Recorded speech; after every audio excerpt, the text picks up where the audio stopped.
Hey guys, it's Lando from the Snap Fantasy Football Podcast. We're here again talking waivers. Week 13 waivers. It's hard to believe the season's almost come and gone. We're getting ready for your playoffs. Instead of just adding players for your roster, maybe you need to start blocking your opponents. So that could be a factor as well when you're deciding these waivers. Deciding between fab and that other stuff at this time of the year, it's really hard to predict the percentage or the priority you're going to need, but there's no use now in wasting or keeping your priority, especially if the commissioner blocks non-playoff teams going in. So we're going to go through everything. We're going to go through some injuries, all the news we have, and we'll help you figure out which players you can add to help you if you need them now or if you need just to stash them for the future. So number one, I'm going to start off with the running back position. This is the position that we all need to worry about, all need to care about. If you don't have a stalwart running back in your backfield on your team, it's going to be hard to win championships. And previously, we thought that was going to be Alvin Kamara going forward. I did a video on him earlier this week. So Latavius Murray, although he is 60% owned, check to see if Latavius Murray is owned on your in your fantasy team, because he is getting a ton of work with Taysom Hill at the quarterback. We're not sure if Drew Brees is going to be back or not. If so, he could be back week 15. So Latavius Murray is an every week start if he was dropped in your league. So consider getting him, and I would potentially use priority to get Latavius Murray. Next is going to be Devontae Booker for the Las Vegas Raiders. Easy for me to say. The injury to Josh Jacobs is uncertain as of right now, but Booker should be owned in your league, even if it's minor. Booker was a startable asset. Not really. He was more of a dart throw, if anything, at the running back position with Josh Jacobs healthy. But now that his health is in question, you need to add Booker. He is the number one priority. He's owned. He's rostered in only 9% of leagues, so he's pretty much owned in every single league you have. And make sure you add him and use. And if the news comes out that that Josh Jacobs is out indefinitely, use all your fab. I would usually like to keep $1 or $2 left for the playoffs, but you should add Booker on your squad. Damien Harris, he's mostly owned in your league, but he's worth adding. James White was an ad last week. He's only 62% owned. Should be added. He got the goal line work this past week, 2 touchdowns, I believe, and he's taken over that Rex Burkhead role. Dobbins, we've talked about before. Benny Snell is a guy you should add if you need a running back now. We're going to see him play. It looks like Wednesday night. Tonight we're going to see, or tomorrow night we're going to see him play. So with James Conner having COVID and previously having cancer, he's a high-risk player. Benny Snell could be the locked and loaded kind of go-to guy going forward. We've seen him being used in the red zone already, so Benny Snell should get a lot of work. Anthony McFarland is a guy that in a deep league you could add him and stash him, but Benny Snell should be the guy going forward. I don't expect James Conner to be out a super long time, like rest of season kind of thing, but especially if you're a James Conner owner, you need to make priority for Benny Snell and see where that goes. I don't care how he looks against Baltimore Wednesday night, it seems like, but you know what? Benny Snell should be a guy to definitely add. Cam Akers is a stash. Cam Akers is a guy. It's going to be a trio in the backfield for LA, but he looks great. He had a big run. He had a touchdown in this past game, but he's not getting a ton of snap share. It's going to be a rotation. He's a guy that hopefully will get the workload going forward and is their future, but for now, he's just a part of a committee until we see otherwise. So he is a stash play. He's an ad that if you don't have high priority, you don't have a lot of fab left, that I would add Cam Akers for a stash play. If you have questions, make sure to get into our DMs. We are snap_fantasy. I respond to every single DM I get, whether it starts, ads, trades, that kind of stuff. So make sure to get in our DMs. That's on Instagram and Twitter to get snap_fantasy. My name's Landon. I will get back to you, no question. Going to the wide receiver position, a guy you should still count on is Michael Pittman. He didn't have a great game. He might be dropped in a league because he didn't have a great game, but he led the team in targets. He's still a big guy. He's still going to be their wide receiver one, despite T.Y. Hilton have a season high receptions in this game and got into the end zone. You could add T.Y. Hilton, but he's not really someone I'm going after. One couple guys you could play every single week at the wide receiver position that they have upside, but they have a pretty safe floor. That's Allen Lazard, Cole Beasley, and Corey Davis.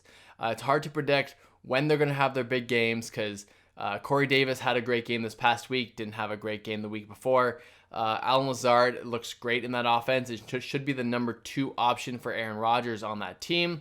Also, actually going back to the running back position, see if Jamal Williams is owned as well. He's been used a lot. Aaron Jones hasn't looked super great, but that's another conversation for another day.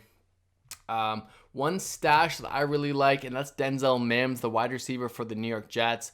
They don't throw a ton, but they have a lot. They've been great, or he's been great. Sam Darnold is forcing Mims the ball, and he wants to know that Mims is a part of their future and should be owned in most leagues. I like him as a stash, as a potential keeper option. Mims is just a really good wide receiver that looks like he's finally getting those chances.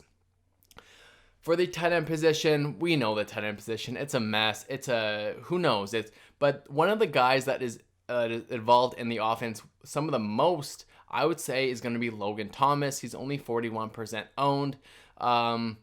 He's looked at a lot. Alex Smith likes his tight end. Logan Thomas is a guy that I feel comfortable starting week in and week out. It's never consistent at the tight end position, but he has touchdown potential just like anyone, and he's getting some targets elsewhere. A guy that my co-host likes and that stood on his hill this past week, that's Robert Tonyan. He is 61% owned, so he might be owned in your league, but if he's not, he's the guy that has week-to-week upside because he's with a great quarterback, and he's looked at in the end zone. So one thing I have learned this week is that you want to try to get tight ends with good quarterbacks. That's really important. If they're moving the ball, doesn't matter if they're the 4th or 5th option. At least if you have more first downs, that gives you more opportunities, that gives you more chances at touchdowns, and that's kind of where I'm looking at. Trey Burton had a really good week this past week. I think he could be owned.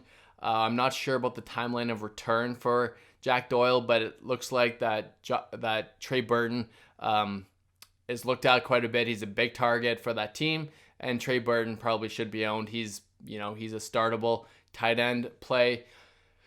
Other guys, Dalton Schultz, you got to throw your hands up potentially. Maybe you could have Dalton Schultz. Sometimes he has a touchdown, sometimes he doesn't. It's not sure. And that's pretty much it. You could add Jordan Reed if you like, but I was on his hill this past week. He has 6 targets. That's great, but he only caught, I think, 2 of them. Not great. So Nick Mullins at the quarterback position isn't great. So obviously, Aaron Rodgers over Nick Mullins. What are you going to do? You got to throw your hands up in the air, some of these tight end positions. Get us on Instagram or Twitter if you have specific questions and how much fab to use if you have other options that aren't on my list. Make sure to like and subscribe our channel. I still have some more options here, but a subscription goes a long way. And if you like the grind and you enjoy the content, consider liking this video and subscribing to the channel. The quarterback position, I've got Kirk Cousins, Ryan Fitzpatrick, Derek Carr. Maybe not Derek Carr. That was a bad game. Baker Mayfield is in consideration, and then Mitch Trubisky.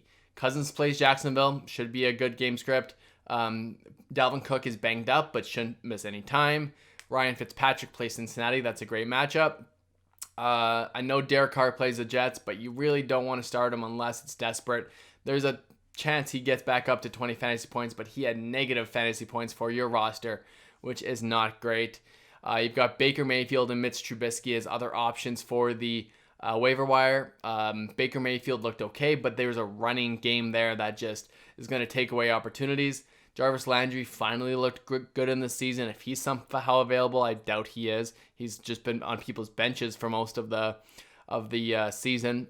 Baker Mayfield has potential, maybe. If you're in a desperate need, if guys have COVID and you need a spot start, these guys are all spot starts. Mitch Trubisky, he kind of relies on garbage time. That is it. It seems like Allen Robinson needed Mitch Trubisky to come back to have this big game. Again, it was garbage time.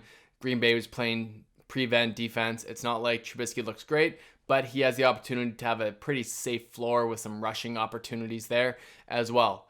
As for the defense position, it's pretty short and sweet. You got Chicago versus Detroit, if that's available. San Francisco versus Buffalo. Las Vegas against the Jets, and then Seattle versus the Giants. Daniel Jones might be out for an extended period of time, so Seattle might be my favorite option of that, and they're the ones that are owned the most because their defense is not great. Alright guys, that's it for me. I'm going to do more videos on this week. Comment below if you have specific questions about players like Kareem Hunt, like Aaron Jones, like Josh Jacobs, big stars that have disappointed that we need questions and we need answers about. Comment below if you have ideas. If you're still here, make sure to comment who you're picking up this week and who you are dropping. Thanks a lot guys, and we will see you next week for more content.